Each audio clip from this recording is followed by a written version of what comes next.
ദൈവത്തിൽ ഞാൻ വിശ്വസിക്കുന്നു.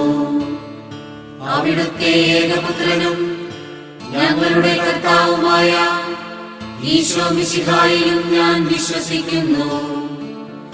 ഈ പുത്രൻ പരിശുദ്ധാത്മാവിനാൽ ഗർഭസ്ഥനായി കന്യകാമറിയത്തിൽ നിന്ന് പിറന്ന് പന്തിയോസ് പീലാത്തോസിന്റെ കാലത്ത് പീഡകൾ സഹിച്ച് കുരിശിൽ തറയ്ക്കപ്പെട്ട് മരിച്ച് അടക്കപ്പെട്ട് പാതാളങ്ങളിൽ ഇറങ്ങി മരിച്ചവരുടെ ഇടയിൽ നിന്ന് മൂന്നാം നാൾ ഉയർത്ത് സ്വർഗത്തിലേക്ക് എഴുന്നള്ളി സർവശക്തനായ പിതാവിന്റെ വലത്തുഭാഗത്തിരിക്കുന്നു.